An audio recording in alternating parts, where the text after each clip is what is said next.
Welcome. In this lesson, we are going to learn about creating and traversing arrays. Let's get started. We have two learning goals for today. The first is that you can create an array object using an initializer list or by specifying a size. And the second is that you can correctly access and manipulate all the elements of an array using a for loop. So what exactly is an array? Well, an array is helpful when we need to store a list of information in our programs. So instead of needing multiple variables, we can put all the information in this one variable called an array. Each value in the array is called an element. And so you can see in the example, the elements of the array are 2, 5, 1, 0, 7, and 9.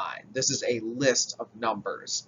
And then the location of a value within the array is called an index. So you can see that the 2 is stored at index 0, and the element 7 is stored at index 4.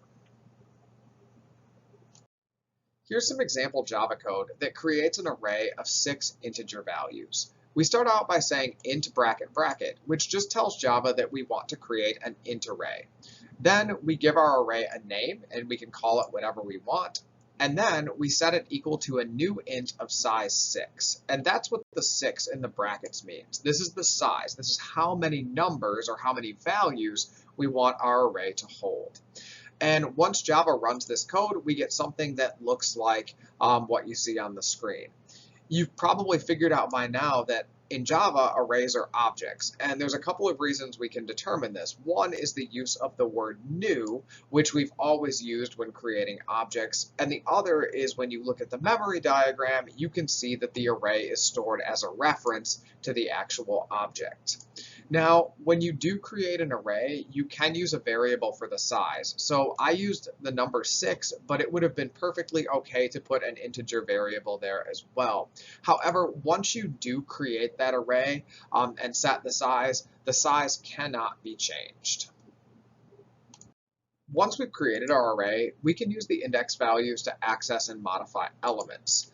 So notice that index values will always start at 0 and always go to the length minus 1. And that's a little bit confusing, but understand there's 1, 2, 3, 4, 5, 6 total elements. So the length of this array is 6, but since we start counting at 0, the last index value isn't going to be 6, but it's going to be 6, the length minus 1. Then, once we understand this, we can now access and modify elements. So for example, the line array 0 equals 7 is going to go to index 0 and change the element to 7. In the second example, we say array 3 equals array 0 plus 2. So that means we're going to make a change right here at spot 3, and it's going to change to whatever is in spot 0, which is 7 plus 2 is 9. We do have to be careful though, because when we do access elements of the array, we must stay within the confines of the indexes 0 to length minus 1. So in the third example, if I try to access index 6, there is no index 6, and I'm going to get an error. Let's look at an example where we create an array of objects. So in this example, we'll create an array that can hold 3 strings. And if we look at the memory diagram, we see indexes 0, 1, and 2 for a total of 3 elements. Now, initially, when we create an array of objects, all we're going to get is null references. And you might say, well, why is this? We said new string, why don't we have 3 new strings? But you have to understand that the word new here is creating a new array object. It is not creating the elements within the array. So if we wanted to put elements in the array besides null, we could say something like s1 equals cat, and that would allow index 1 to point to a new string object. There is an alternative way to creating an array that's a little bit of a shortcut if you know exactly what elements you want to hold, and it's called an initializer list. It starts out the same as what we did before. We say that we want an int array called A1, but instead of setting it equal to a new array with a size, we actually give it a list of elements. So in this case, I give it 3, 4, -2, 0, and 5, separated by commas and in curly brackets. And Java will interpret that and understand that we want it to actually create an array of that size with those exact elements. And so what Java creates is the array 3, 4, negative 2, 0, 5. This works with strings as well. So if I was to say I want a string array called A2 equal to the array cat dog, Java is going to know that we want to create an array of 2 elements where the first element is cat and the second element is dog. So initializer lists can actually be quite helpful as long as you know in advance what elements you want your array to hold. One of the most common things we'll do with an array in computer science is called a traversal. And a traversal just means that we want to start at index 0, we want to end at index length -1, and we want to visit basically every element of the array in order.